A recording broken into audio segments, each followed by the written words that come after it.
Hello everyone, and welcome to another episode of Inside Out Smile. I'm your host, Dr. Amber Q, and today I would like to speak about AI. Yes, the conversation is going to revolve around AI, and I feel that it's important to share this because I learned some new things the other day. The first thing that I learnt at a conference for health professionals was that AI uses a lot of water, and it uses a lot of water in two ways. It uses water, I can't remember the exact figures, but it was something about, I don't know how many kilowatts of energy it uses in terms of, basically it uses like 9 litres of water per particular number of kilowatts of energy, which I can't quantify, sorry, basically because I couldn't hear the speaker properly. But the thing is, there are two ways in which AI uses water.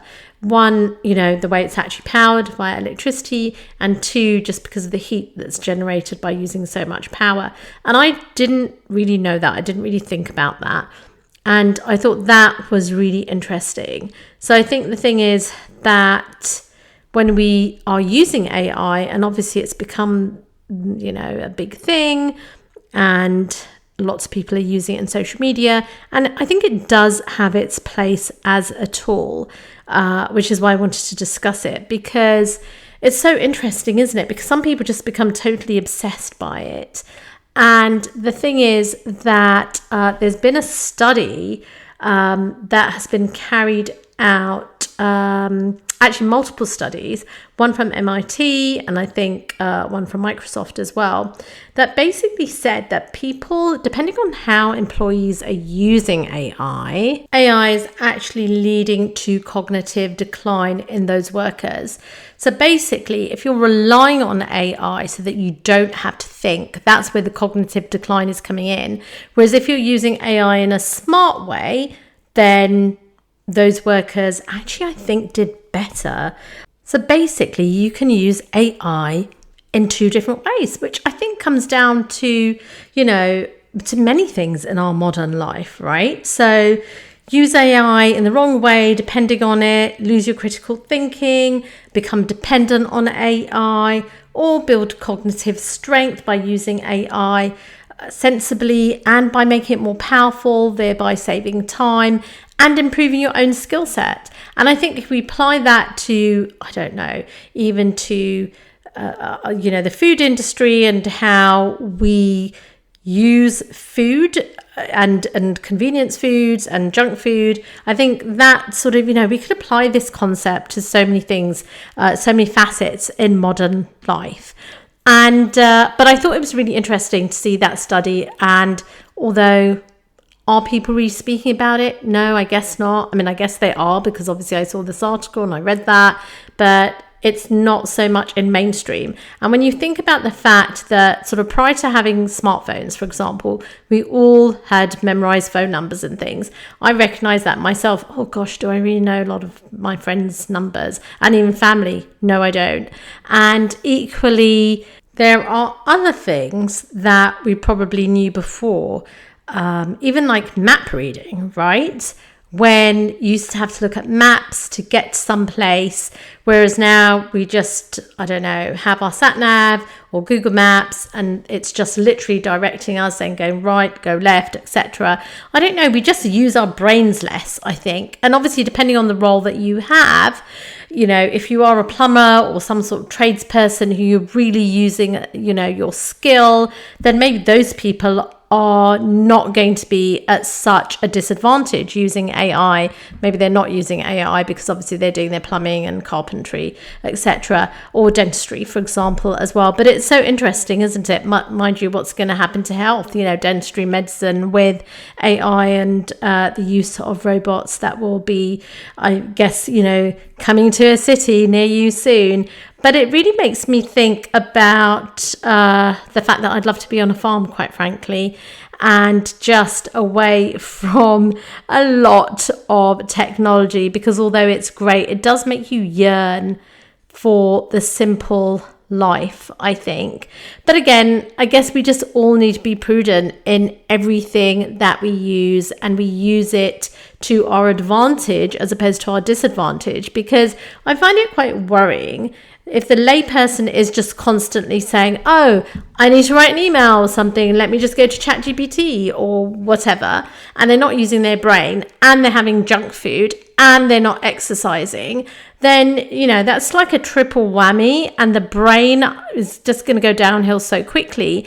And of course, in terms of health and dementia, etc., people are going to be literally kind of brain dead very, very quickly. And it's funny because I wrote a sensitive email today, and I was really tempted at the end of the email to say, please note, this was written with HI, i.e. human intelligence, and not artificial intelligence, because I almost feel that the flex now is going to be using human intelligence, although obviously, AI is emerging, and there are lots of amazing things that we can do with AI.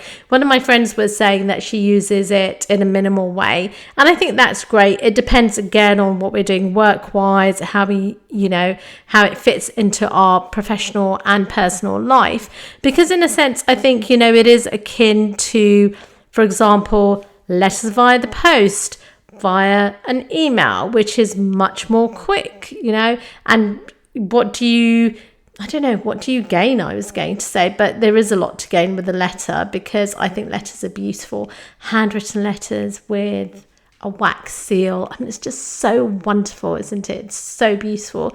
So I think, there are ways that we can use AI, but I wanted to bring to your attention just the fact that it consumes so much water, and brain power, basically. So it's using water, it's using brain power. So I think these are things that we need to consider. And I think certainly for me, I am going to be using it with greater consideration.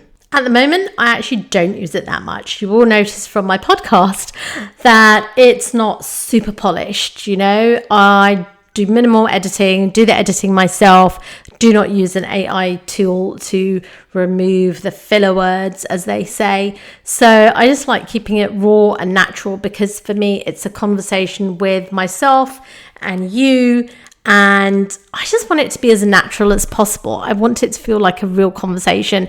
And in real life, I'm sorry, I'm going to cough. Obviously, I do remove the coughs. And I might remove the odd or I don't know. There's some things that I remove, right? But this is raw and pretty much unfiltered, because I just think that's part of the human experience. So I don't know what your thoughts are on that. Maybe you would prefer a more polished podcast episode. I'm not sure. Let me know. But but I just wanted to share that with you guys today. And as I said, although I don't use AI to that extent at the moment, I do want to use it for certain things in my work, and I feel that I'm going to use it just with a greater consideration, just knowing what I know now from an environmental aspect as well as a physiological aspect. So I just hope that was useful. And we want to be as human as we can. We want our compassion, our empathy to remain. And it's so important, especially with everything that's happening in today's world. We've got to retain our brains and our critical thinking. We've got to be sentient beings rather than just being these, spiritually empty people that are just consuming mindlessly and just become, vehicles to be used by corporates. I don't know. Anyway, it goes without saying that AI shouldn't be used for nefarious purposes. Unfortunately, that's not the case currently. Until the next episode, let's all create connection with ourselves, with others in our community, with those who are suffering across the world, and let's not just change lives, but let's save lives.